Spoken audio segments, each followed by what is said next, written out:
All right, everyone. Thanks for coming to this, the third webinar in our series of webinars related to behavior analysis and the application of that science in various domains. So today we have Dr. Bob Ross from Beacon Services in Massachusetts and Connecticut. And Bob is going to be talking about the standards in ABA services for children with ASD. And Bob has done a lot of work in this area. Number one, he's a senior vice president for Beacon, and part of his job is helping maintain that their company meets certain standards. He's also involved with the field in large in terms of supporting credentialing through Behavior Analyst Certification Board. He's also currently the president of the ABAI Autism SIG, and recently, or more previously, the SIG had put out standards for looking at who's qualified to manage or oversee or direct ABA programs for kids with autism. So he has a lot of experience in this area, and we're glad to have him.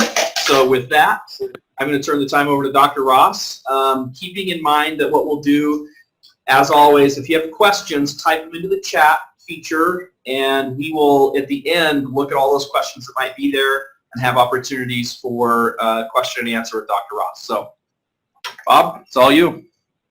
Thank you, Sean. I appreciate it.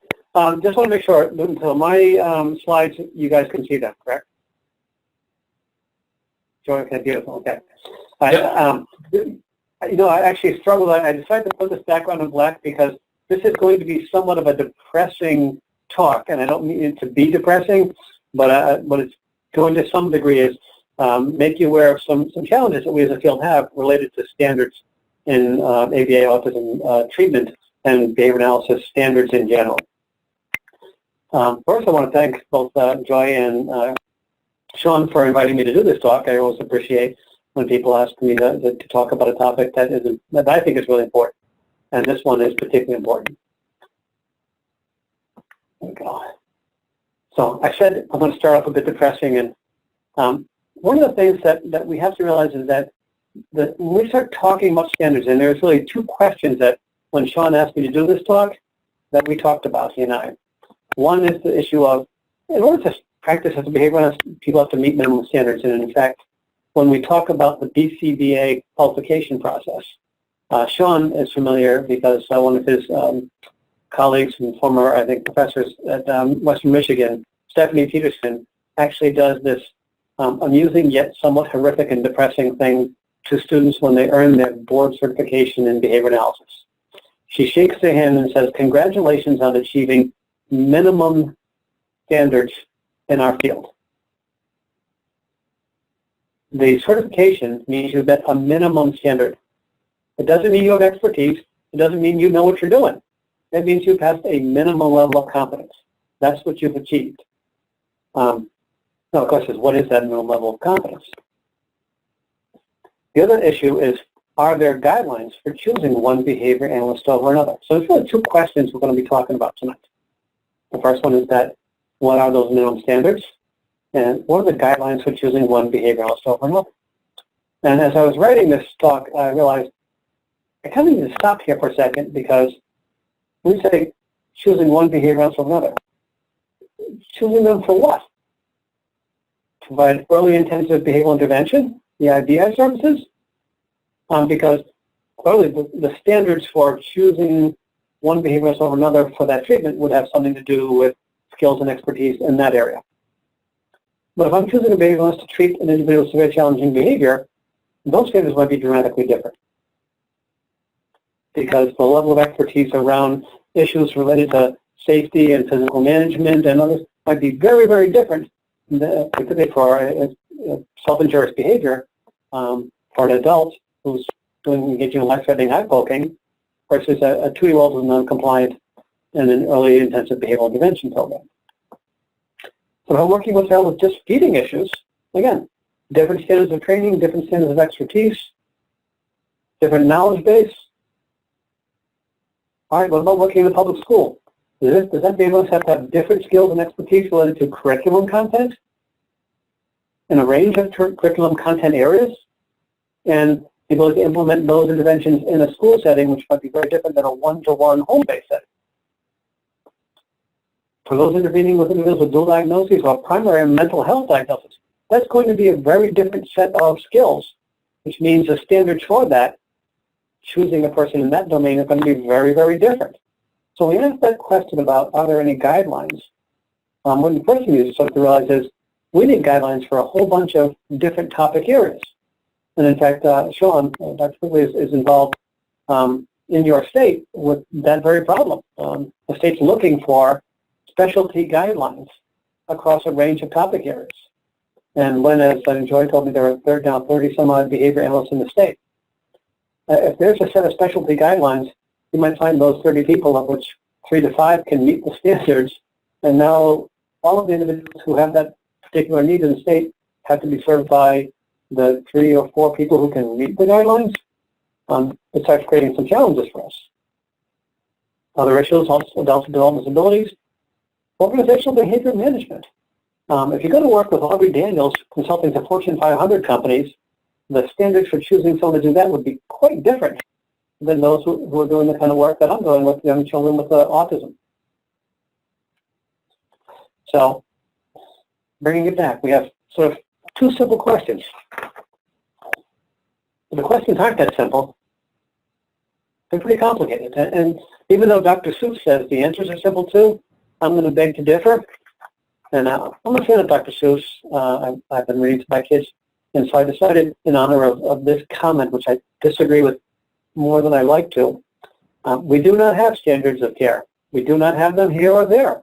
We do not have them anywhere. We have not made them yet this far. We may need help from Jim Carr because we don't have standards of care. This is a problem. So moving into the kinds of standards we're just talking about, more questions come up. As I said, this is a complicated issue. There are standards that enable someone to be eligible to practice as a behavior analyst.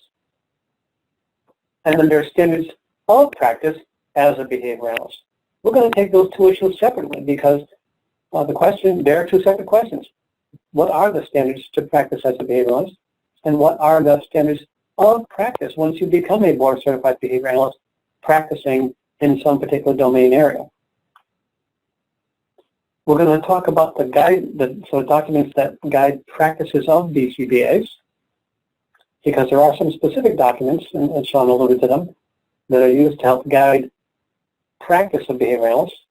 And there are also some documents that guide consumers to identify the practices behavior analysts should be doing in and the training that they should receive.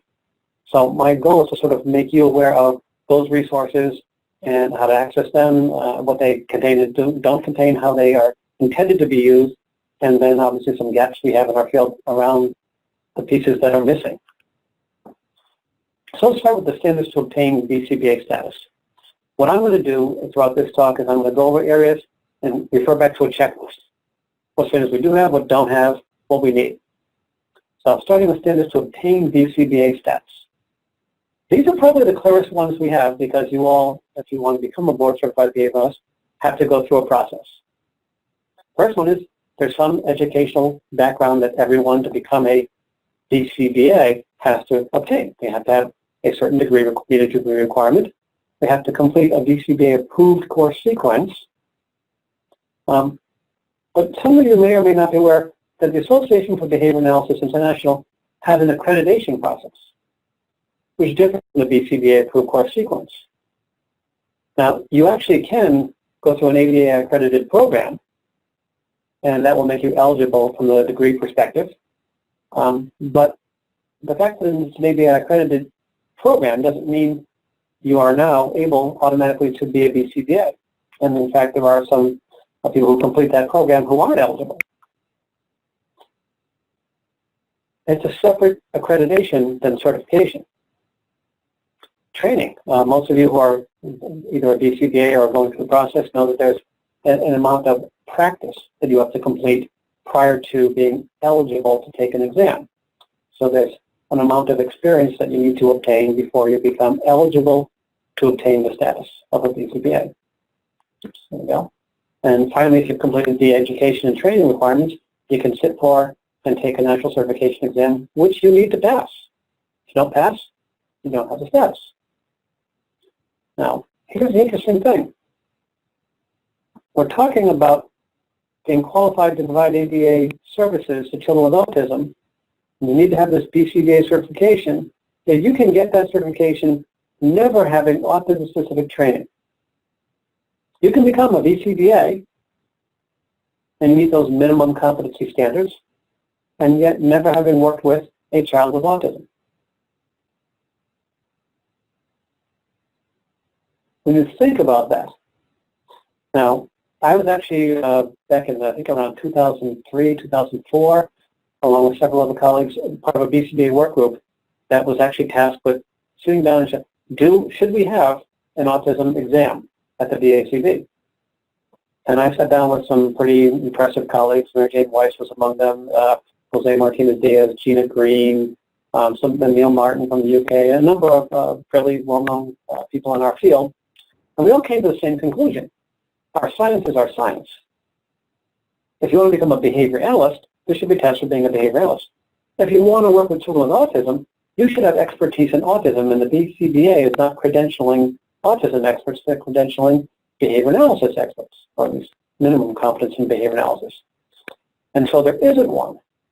But the problem is the vast majority of people who are going to work as behavior analysts, at least in the U.S. and in many places in the world, are people who are going to work with kids with autism.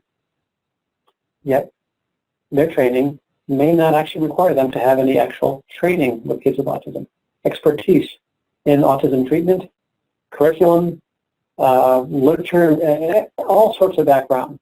We actually created a task list for people in terms of expertise as part of that work group that I'm pretty sure is still on the BCBA website and nobody reads. But there actually is an actual list that they posted of the things we thought, if you're going to claim to have expertise in autism, you should know these things. That list is probably outdated at this point, but we did create one. So, to the question about our standards for becoming a behavior analyst, short answer is yes. Here's the long answer, though. As I said, this is complex. The reality is, in our field, there isn't a consensus as to whether those requirements are adequate to allow someone to independently practice. There are people who say that's more than adequate. There are lots of people out there who think, oh my God, we're putting people out there who don't have the depth of knowledge and expertise to do this, and they're hanging out a shingle, and they're now proclaiming themselves autism experts and billing insurance to provide services that they may not have the scope of expertise to do so. To say that this is a subject of significant debate is an understatement. One of the pleasures of my job as a person who teaches on a university faculty and teaching autism, I belong to the Teaching Behavior Analysis listserv. And this listserv is made up of people who teach behavior analysis worldwide. And all of the usual suspects of big names in our field who teach are on there. And they routinely bash the BCBA as being utterly inadequate. Because from their perspective, people should have a master's degree or a doctorate and 15 or 20 years experience before they're allowed to independently practice. And instead, they in some cases have completed a 5-course sequence, no training in autism, and are now out there with expertise. This is why the whole question of standards comes up, because for many in our field, and particularly who've been doing this for a long time, the standards for becoming a behavior analyst are not adequate for being an expert in autism treatment. And for many of them, actually, it's not adequate for having expertise in behavior analysis. But so let's say you've got your BCBA and you are now theoretically at least eligible to practice, right? Well, that's complicated too. There are states, many states, where you can become licensed by virtue of having a board certification. Massachusetts, where I live in, is one of those states. There are about 18 states that have allowed, if you have a BCBA, you're eligible to be a licensed analyst in that state. That number keeps increasing. I noticed on the New Mexico website you had it as 8 back in 2012. So it's now about 25 states that have varying degrees of licensure, but only in those roughly 18 of them can you operate independently. And other states, and many of them have licensure, but the licensure restricts practice. So for instance, in Michigan, if you're a BCBA and a licensed psychologist, you can practice independently. But if you're a BCBA and not licensed psychologist, you cannot. In Virginia, if you're a BCBA, you can practice only under the supervision of a licensed psychologist. So, are there standards for being able to practice as a behavioralist? Absolutely. The problem is they vary from state to state. If you want to know the most up-to-date sort of status on what states you can and can't do stuff, the Association for Professional Behavior Analysis, APBA, has on their website a really nice detailed state-by-state link of all the states that have licensure, explaining the conditions on what you can and can't, copies of the licensure regulations. So if you're thinking of working in another state or want to know what states have it and where you can practice independently or not, and the vagaries of those states, APBA is a good spot to get that information. So let's go back to my checklist. You have standards to obtain status. That's good. Well, that status may or may not be adequate to be really competent. Does that status mean you can practice? Well, okay, maybe, maybe not. We have other state issues. I mentioned there are 25 states that have licensure, roughly, but that means there's 25 that don't. In those states, can you practice? And that really depends on something called a Title Act. For those who are not familiar with that, Title Acts define, essentially, terms. For instance, in the Massachusetts law, behavior analyst is a title. And so no one can use that title without having a license as a behavior analyst. If you use that, you're violating the Title Act and subject to criminal and civil penalties depending on state-by-state requirements. And in some states, they have a Title Act. In some states, they don't. But those other titles, like doctor, like licensed psychologist, claim that what we do falls under their Title Act. And so they try to limit that. The Medical Licensure Board in West Virginia about 2 years ago had an emergency session and declared behavior analysis a medical treatment and thus not essentially able to be practiced by anyone but licensed doctors. They outlawed the practice of behavior analysis in the state by anyone except physicians. Literally that day, hundreds of parents descended on the State House screaming and yelling at the governor who overrode the state licensing board, the medical licensing board's decision. So these things happen, but depending on where you live, what you can and can't do is fairly restricted. Pennsylvania has a law that limits behavior analysis practice to people basically who aren't behavior analysts. And even if you have a state that allows you to practice, the BCBA certification in that state may not be recognized by the insurance companies, by the state or local governments, or by the public schools, and not be funded. So there's tremendous variability. Even though you're credentialed and maybe, quote, qualified to, you may not be able to, for a range of different reasons. And in fact, in those states, you say, all right, the government won't pay, but I can just set up my own shingle and just have parents privately pay. Again, if there's a Title Act that limits the practice of what you're doing to some other discipline, and you're violating that, you wind up, and this is my vision of what a nerdy behavior analyst looks like in jail and what a very professionally well-dressed practitioner would look like in jail. I don't want to go to jail. I don't think I would do well in jail. I don't think you want to do that. So it's really important we understand that just because you have a BCBA doesn't mean you can practice as a behavior analyst. There are some significant potential limitations depending on where you live, and depending on where you live, for instance, the state of Connecticut, there was a woman who actually built several local town governments, worked for public schools and built the schools. This was somewhere between $500,000 and $250,000, claiming that she was a BCBA. Turns out she only had a GED.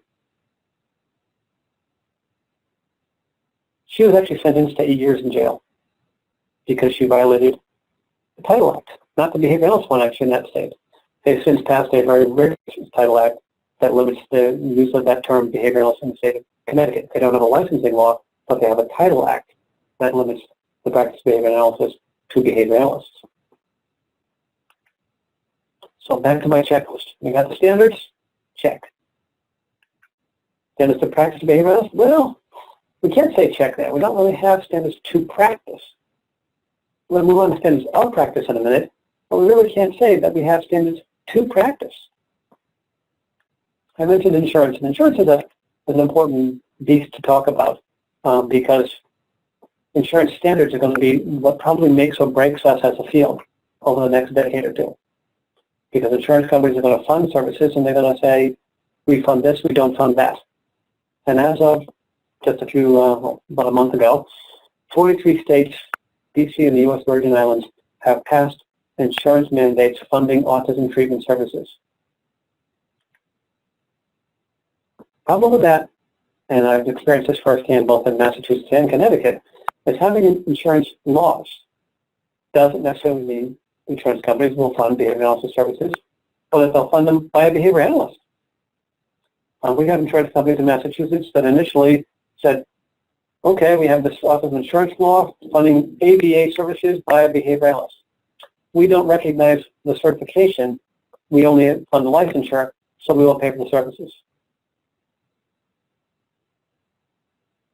And parents said, what? And so we had to essentially advocate for a state licensure law. Now, some insurance companies would pay for it. Other insurance companies said, no, we won't. And even third version of this was, we'll pay for them as long as they're supervised by a licensed psychologist, because we believe it falls under their scope of practice. Several people in our state pointed out that the licensed psychologists who were supervising those services didn't have behavior analysis under their scope of practice and were violating their code of ethics. Those are the way insurance would fund the services.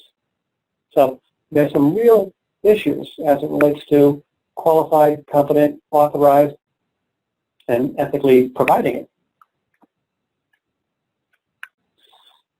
So now we were talking about standards to practice. Now we're going to talk about standards of practice.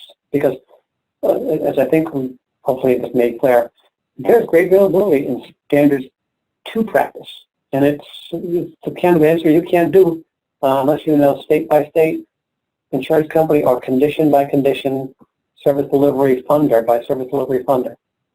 But standards of practice, sadly, are more clear and more complicated. The only standard of ethical clinical practices for behavioralists is the BCBA's Professional and Ethical Compliance Code, formerly the Guidelines for Responsible Conduct, but as of January 1st, here's the Professional and Ethical Compliance Code, which is one important change. It used to be the Guidelines for Responsible Conduct and not enforced, or hard to enforce because of the distance away from and the investigation limitations of the BCBA. Now we have a compliance code with strong enforcement mechanisms. That's very different. And there are defined standards of ethical practice. But if you're a BCBA, you're not just bound by those. If there are any state requirements by licensing boards, which we have in Massachusetts, they can add additional ethical limitations and requirements. They can set other standards of practice. So some states and governing bodies of the licensing board in those states may say you can only do this under these circumstances or this way, which means you need to know state by state, are there requirements in that state that has a licensing law that go beyond what the BACB requirements are. To my knowledge now, no state has done that, but I know that at least 4 states are drafting versions of that, including Massachusetts.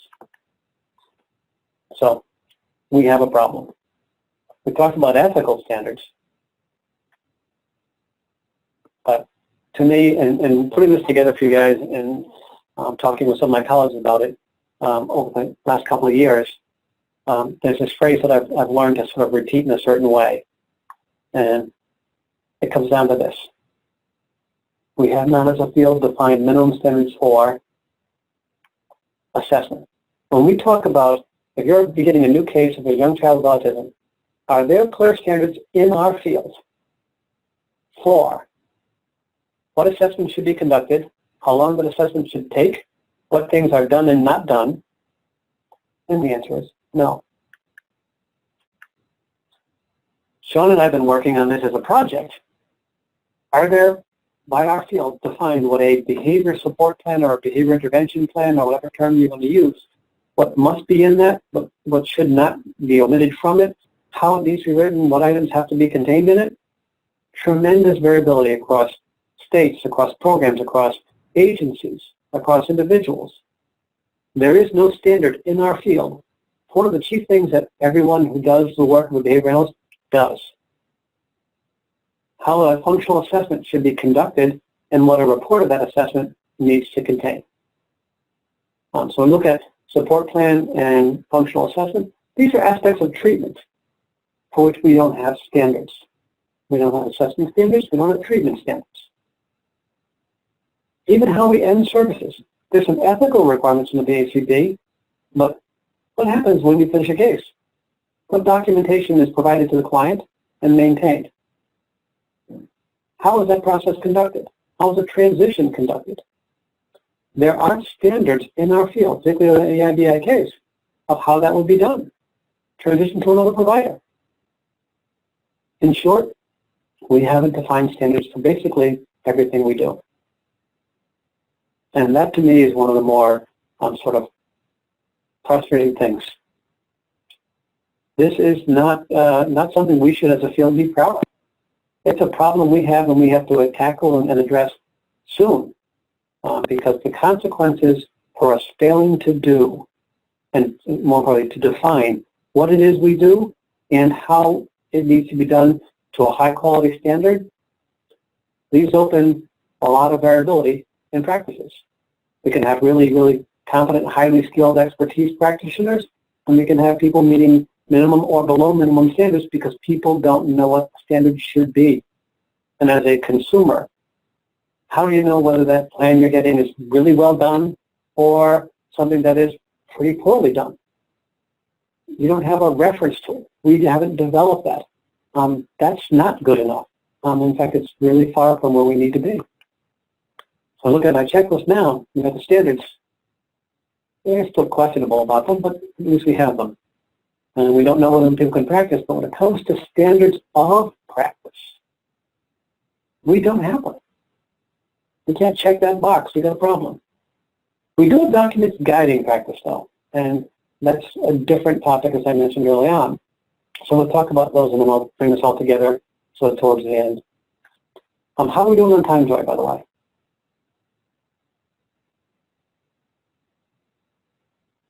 We're good. It's 4:30, so you have another 20 minutes and then 10 minutes for questions. Perfect. Yeah, I'm at 15 to 20 is probably perfect. All right. So documents guiding practice. I mentioned the BACB, and I made my little pun about Jim Carr, but they have really taken the lead in our field for helping define practices, and it's really vital and important that they have because, quite honestly, the rest of our field and our other organizations haven't stepped up. So they developed something called the Applied Behavior Analysis Treatment of Autism Spectrum Disorders Practice Guidelines for Healthcare Funders and Managers. And what the BACB is trying to do here is say, for people paying for our services, here are the terms: an intensive ABAI program versus a focused behavioral intervention. Here's what we think in terms of supervision standards need to be the case. So when you're paying for this, it should be minimally these things. So now insurance companies, when you talk to them, and they say they want to pay for only 1 hour supervision every month, you can say, well, that's not the service you're buying. Our field has defined it this way. And minimally, this means it probably should be more depending on the intensity and severity of the case, but that's the minimum standard. So that's been something that's really useful that many agencies, many states, people working with insurance companies now have a document they can go. When I go in and talk to Blue Cross Blue Shield of Massachusetts, I have to say, Bob Ross thinks so. Here's what our field has defined the standards for that service as, the minimum standards. And they go, oh, okay, that seems like a credible organization in the document. You have some reference we can refer to. This is huge. And then, of course, we have the ethical compliance code as well that we can refer to related to quality of services and some other minimum standard practices. When it comes to other guidance, again, for consumers, the BCBA's document is for healthcare funders and managers.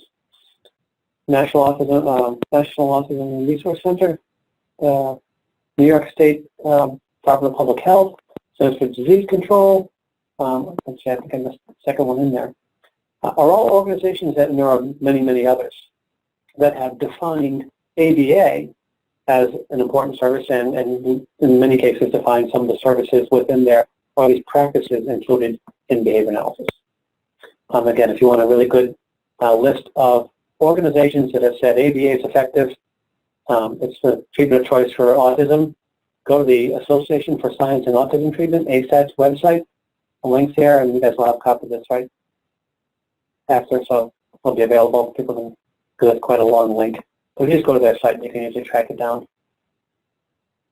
But they have provided guidance for people who are consumers of autism services. And it's really not guidance for us.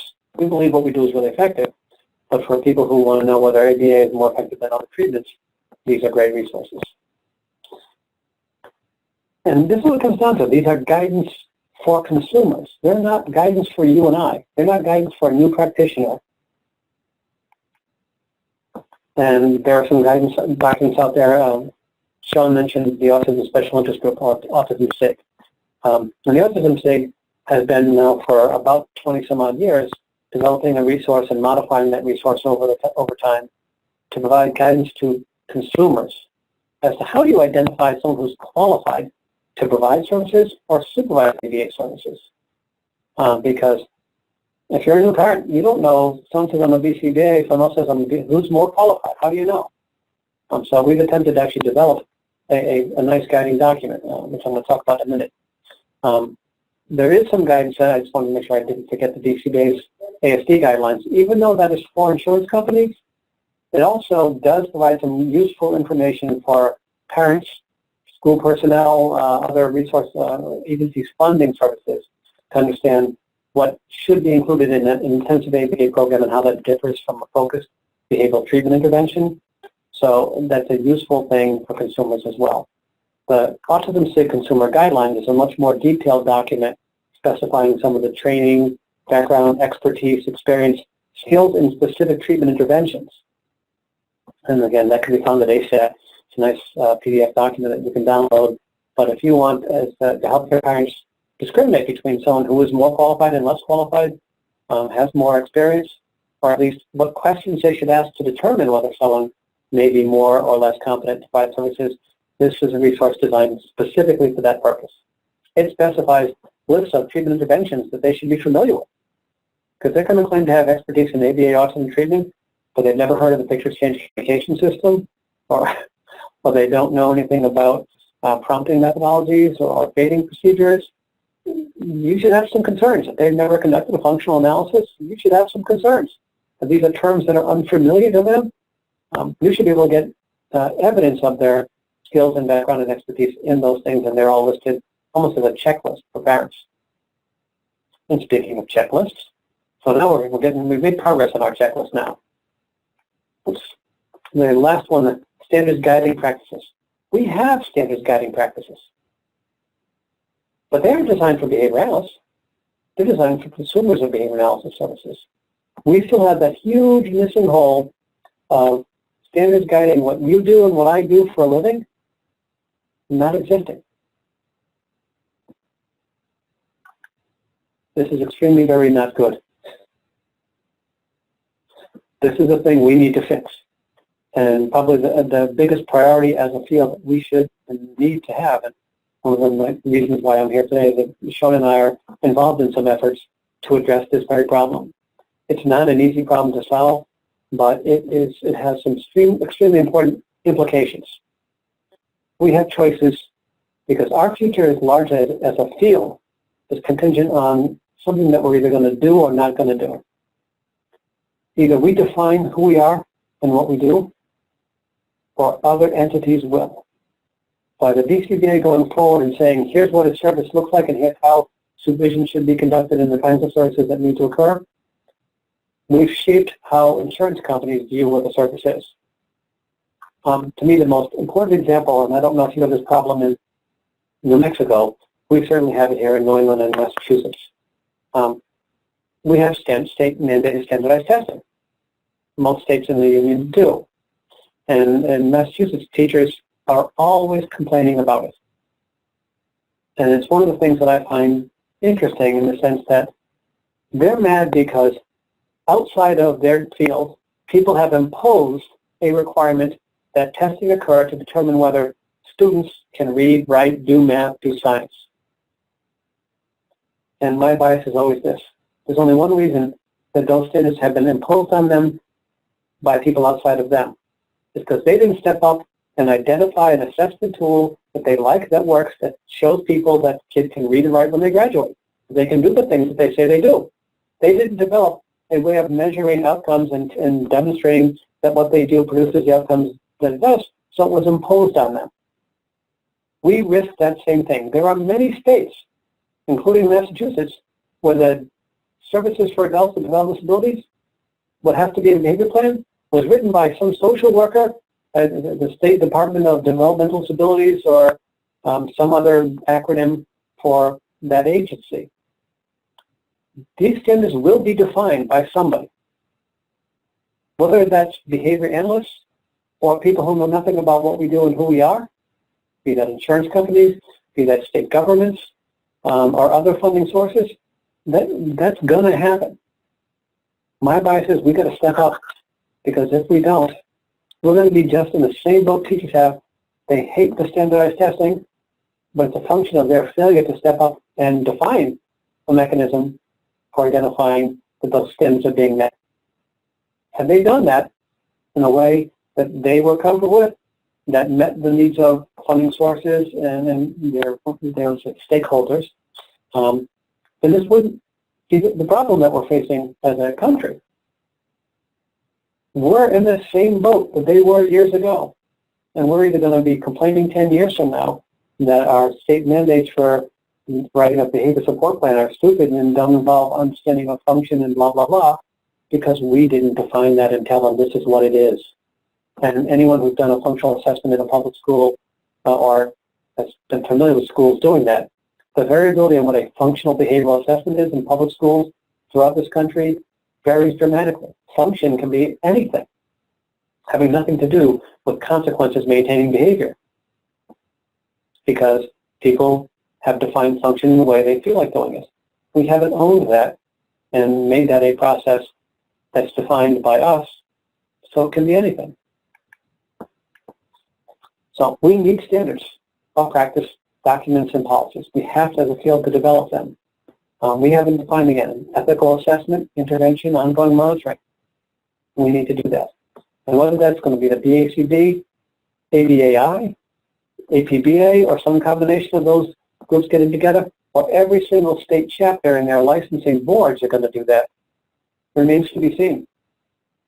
But those are coming. So just some thoughts on this, because this is one I think about, one of the lead people, things that they need to be thinking seriously about.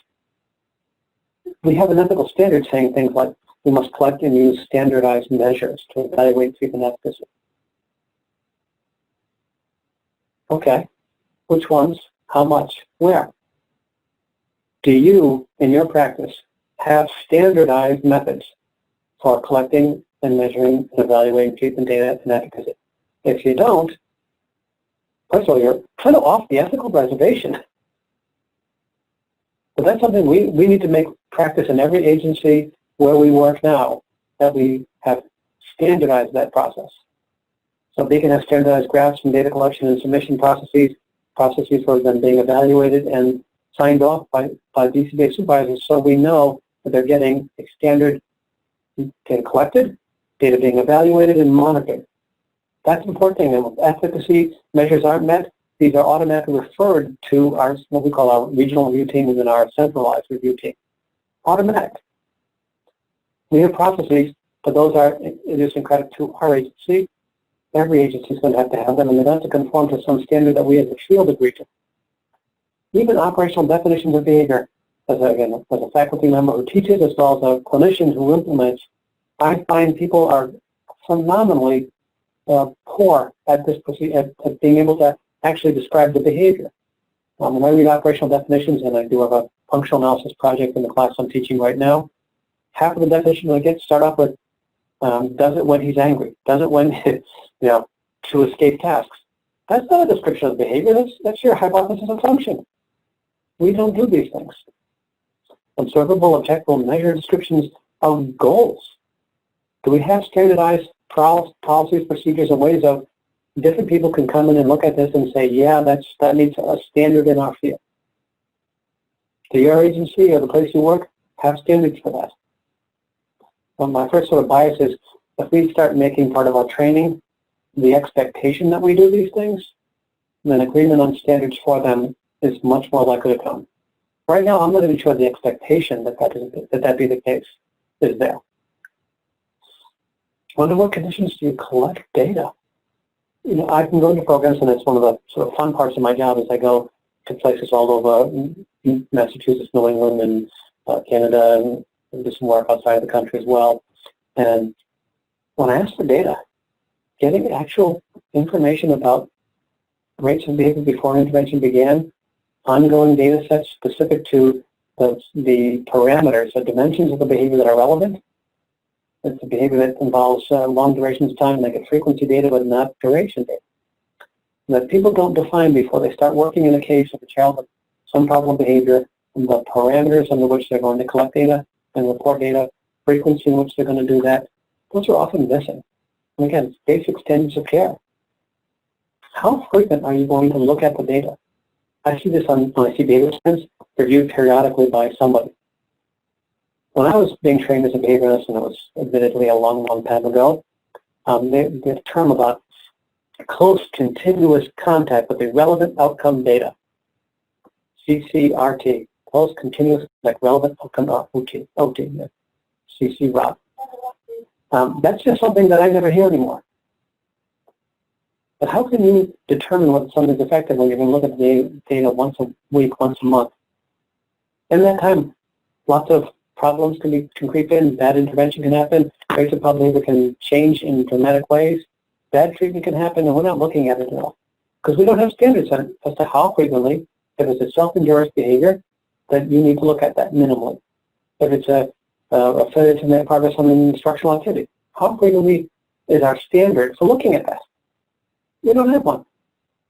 So how can you say someone is complaining to the ACB that they're not meeting standards when we don't have them? That review analysis I just talked about. A graphical analysis. In the world, again, I was trained in, if you're not graphing data, you're not, quote, doing ABA. I can't come and look at the graphs and do visual inspection and determine whether things are increasing, decreasing, going the right way. Never mind face lines. I can't even get those people who don't think graphing's important. You've got to be kidding me. Well, I have the talents. Visual inspection of graphing is a standard in the analysis where I was trained, but it is not standard in a lot of places. How often do you need to review? And these are things that we have to think about and we need to specify. And I think there might be one more slide after this, but this is really the point I want to end on. We have work to do as a field. And for those who are sitting here listening to this talk, I want you to think real seriously about how well you measure up to standards in our field. Do you even recognize that we need to have them?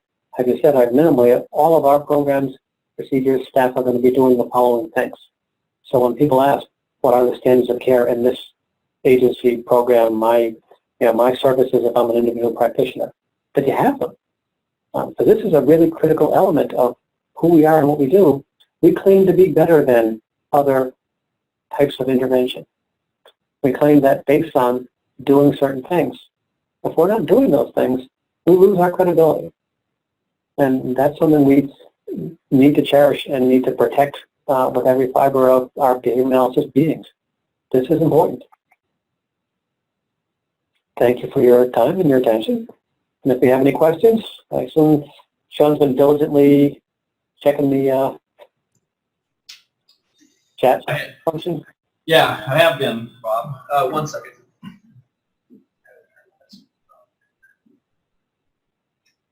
Should I get off the slides here and go back to the chat function so I can be able to see them, I assume? So I can see them. I had to turn off the speakers, otherwise we get an echo in here on our end. So, we did have one question that came through while you were talking. And I want to pull it up here to just make sure I get it right.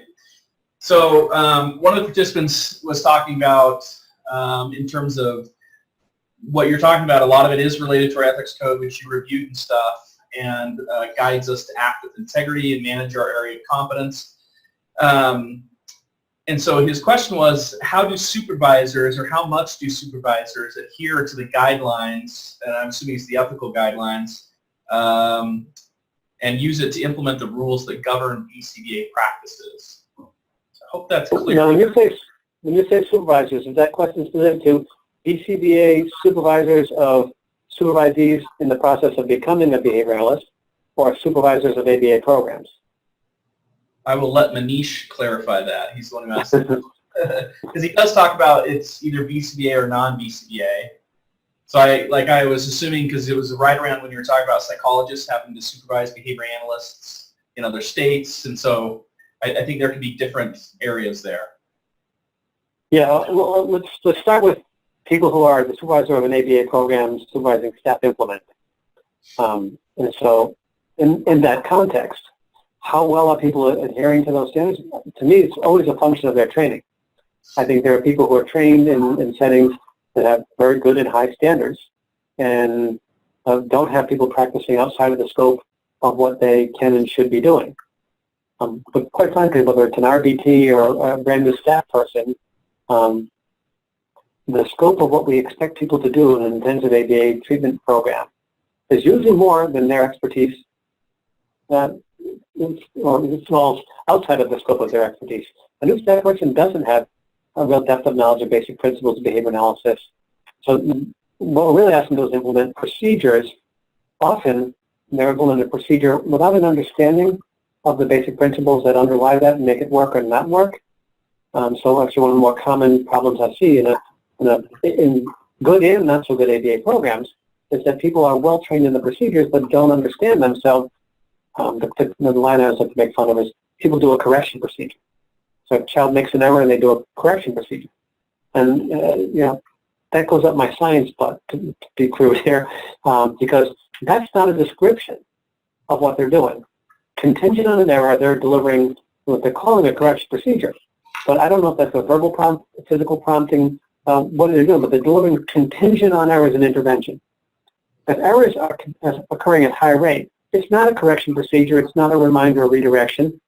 It's contingent attention of some kind, and if errors are high, it's probably a reinforcer. So if we term it correction, rather than term it contingent, whatever it actually is, we end up describing it like a psychologist rather than a behavior analyst. We don't describe what we do contingent on a response. We describe how we feel about what we're doing. That's not behavior analysis as I understand it. But it happens really more frequently in programs that I see and evaluate than I like, because it's just so normal to say things like, and we're giving them reminders, or we're doing redirection, or we do a correction procedure, rather than say, this person makes an incorrect response, we deliver this stimulus, which either functions as a reinforcer or doesn't, but we define the stimulus that we deliver.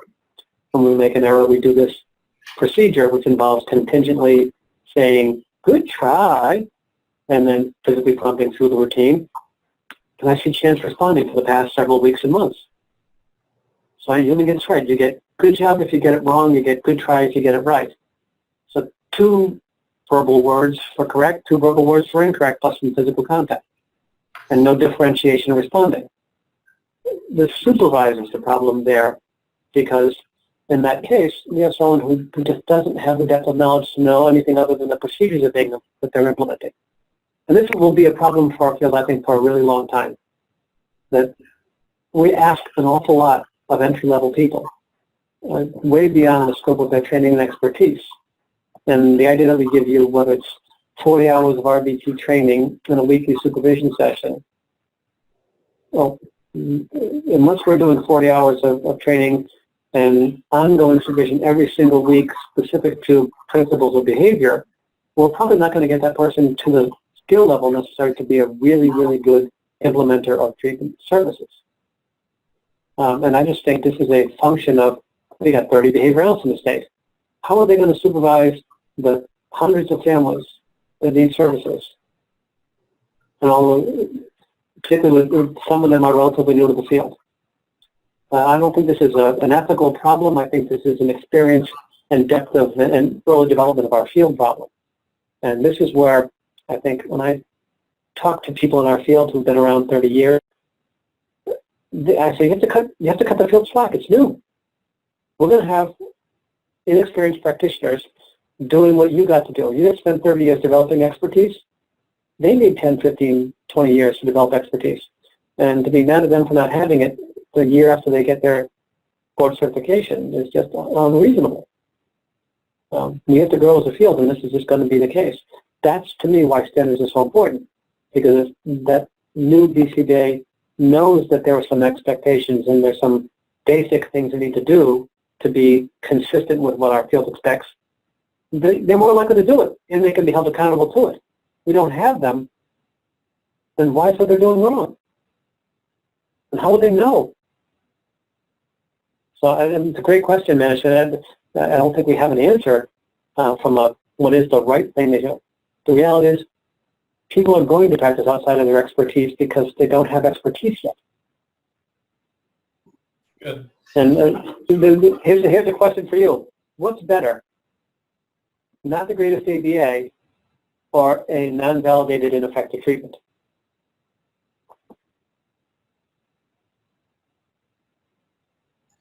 All right, we have another question here live. I'll repeat it for you because you probably won't be able to hear it. Sure. It sounded like the educational end is not very standardized either. So which does he feel is more important, to try to standardize, the education or this in practice? Do you know what I'm trying to say? I think so. So, Bob, one of the gals here is asking, when you were talking about the standards to practice, you reviewed educational requirements, and there's the BACB guidelines versus ABAI accredited versus, other ways to go about that. And so the perception was that it seemed like maybe those education standards or credentialing standards maybe aren't as standard as we would like. And then there's the standards of practice. And so she's asking, which one do you think should be more of the emphasis to focus on? Strengthening our standards to practice or standards of practice? Boy, which one? If I had to pick one over the other, well, before I answer that question, I feel like a politician now. Let me not answer your question right away. The first part is, what I probably should clarify is that the BACB started off with a 3-course sequence. Actually, if you go back to where it started in Florida, there were no course sequence. People took a test and got certified. Then they started a 3-course sequence. If you moved to a 5-course sequence, they went to a level of supervised experience, and they continued to improve that. And Jim Carr recently just did a presentation at the Autism conference of ABAI, going through like the 22 changes that have occurred in standards, improving each time, and they're slated to improve. They'll go to an 8-course sequence. They'll go to a master's in applied behavior analysis. They'll go to probably more experience and more training, and tighten up the supervision part of that as they go. So that has been happening and will continue to happen. And again, this is what I say is the genius of Jerry Shook, where it's been a shaping program from not having anything to what will eventually be hundreds of master's programs in behavior analysis. We're not there yet, but that's where it's headed. As it relates to standards of practice, I don't think we can do this fast enough. If I had to pick one, because I have confidence in the BACB doing the other, to me the answer is we've got to develop standards of practice, because that's where I think we are most vulnerable.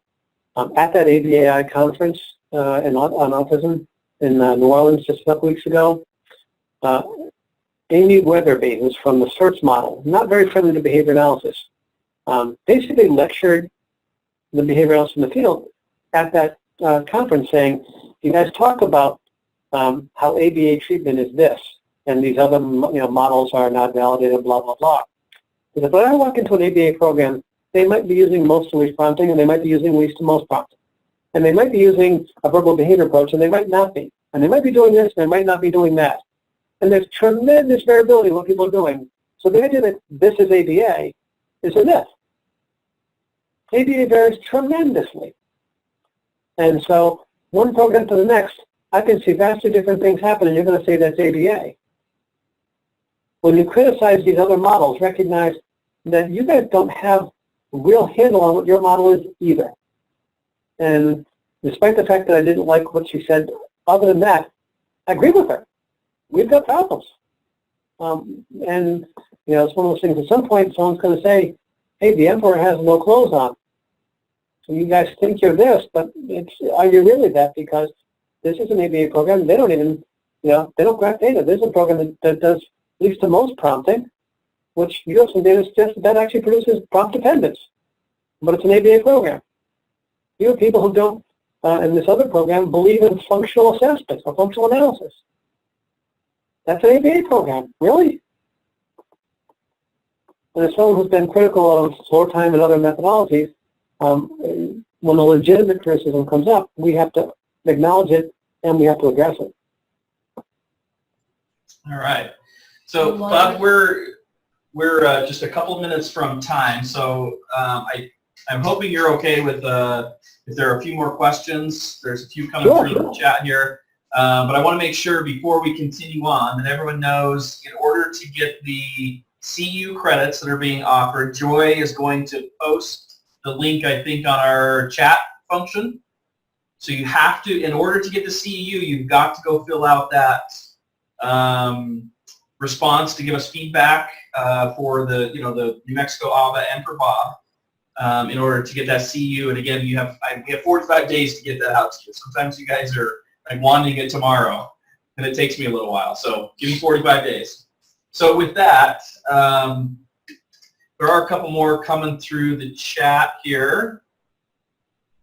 Okay, so one of the participants is asking about, you know, you were talking about brainstorming ideas or answers for questions about standards and stuff like that. And so the question is, do you have an idea when these will be made available and where?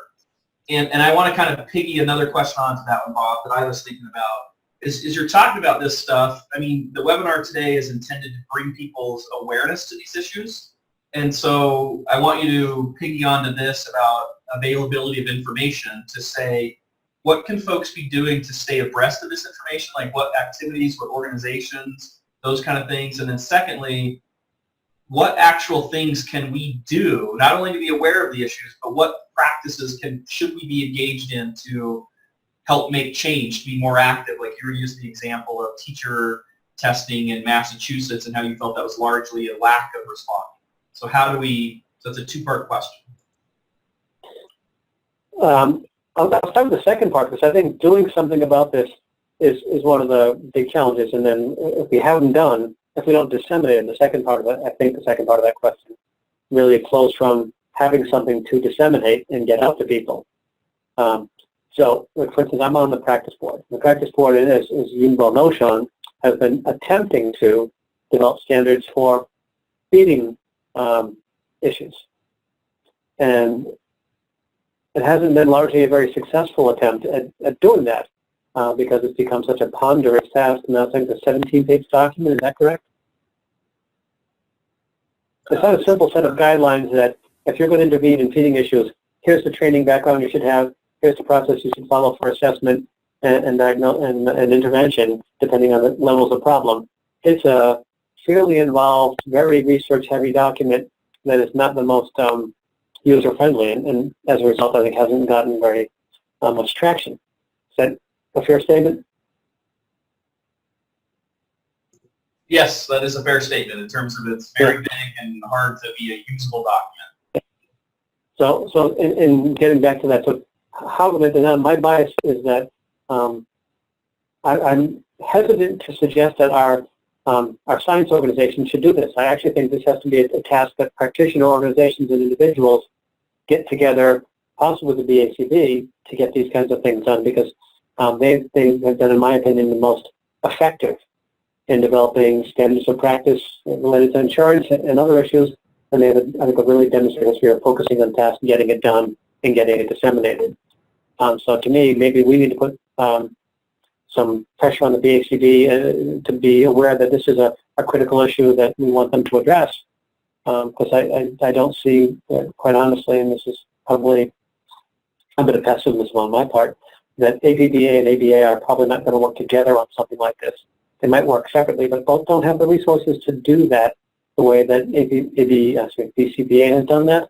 The other thing is there's nothing stopping individual practitioner organizations from saying, we think the standards for, and Sean, you're a good example of this. We had a conversation about behavior support plans, and we have one, a model at Beacon that we use in some. So we actually, Sean and I developed a survey. Say, oh, what should be in a good behavior support plan? We made a list of a whole bunch of stuff. We got the BACB to disseminate that, and now Sean has some data on what our field, by expertise level, or at least credential level, BCBAD and BCBA, thinks should be in a good behavior support plan. So now let's move to the question about dissemination. There's no reason any of those topic areas we talked about, be it EIBI, feeding, behavior support plan, standards for other assessments, couldn't be developed by individual organizations, or at least that information gathered. But the next step would be dissemination. And to me, this comes down to, again, another organizational problem that we have. We have multiple organizations and no central repository for where do you go to get that information. Well, you could go to Autism ASAT, like I mentioned, or you could go to APBA, like I mentioned, or you could go to BCBA, like I mentioned. We don't have a place.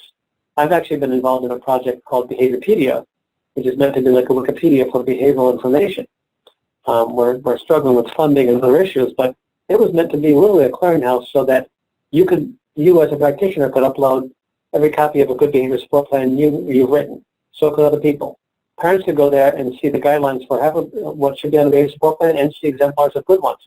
Compare that with the one that they just got from their BCBA. See it's really of good high quality because it matches that, or see it's missing a section on teaching alternative functional replacement behaviors. That's oh wow, I didn't know I needed that. But now that I can see this and there's a place to go to, I can get that information. Exemplars of teaching procedures, videos, as well as written documents. We need a place like this, and I've been involved in a project trying to make that happen. But to me, ultimately, if we want to really make good, high-quality ABA services and the standards for that available to people, we need a place that people can go to. And whether that's on the ABAI website, the ACD's website, APDA's, or a link to all of them, we as a field need to find a way to do that. I think there's too much proprietary control by a lot of people in our field. They're afraid to give up their copy of their curriculum or their copy of their data sheets or their copy of their whatever. And all that does to me is make everybody invent new versions. It's incredibly inefficient and limits access to good quality services for children and families. And I think that should be something we don't think is acceptable. Beacon doesn't want to make money on something like this. Other agencies should make their money on doing good services. But we as a field should get together and define what those good services look like and what examples are, because it'll make all of us better. Nothing like having to see other examples of better quality work to make you up your game. All right. So I don't have any more questions coming through on the chat, and I don't have any here on site. Last call for questions. Anyone got any? All right. Other than that, I want to take the time to thank Dr. Ross. We appreciate your thoughts on this. And again, hopefully folks will, if you're going to the ABAI conference, Dr. Ross is the president of the SIG, as you can see there. Bob, I don't know if you know off the top of your head when our SIG meeting is, but we'd like everyone to look that up on the schedule, the ABAI conference schedule. Come to that and hear more about some of the projects in the future maybe that Dr. Ross is going to talk about in terms of how the SIG is trying to help with this standards of practice and standards to practice. Because I know we are having a couple of things in the works. So yeah, we're actually been conducting focus groups with parents to start looking at developing a tool for identifying what parents think makes a good school program for kids on the spectrum. And so we want to try to make this a really parent-driven task because that's who really supported who we are and made our services available because of parents advocating for high-quality ABA services in homes and schools, and we think we owe them that. Yeah. So with that, and then Dr. Ross also talked about the ethical compliance code and how that is part of all of this that we're talking about tonight. So on a secondary plug, the Ethics and Behavior Analysis SIG will also be having our annual meeting at the conference. So if you're going, look us up. Dr. Broadhead and myself will be running that meeting. So we'd love to have you there too, and also see how what we're doing is in line with some of the discussion tonight. So Other than that, thanks everyone for your attendance. Thank you guys very much. Appreciate you having me. Have a good night.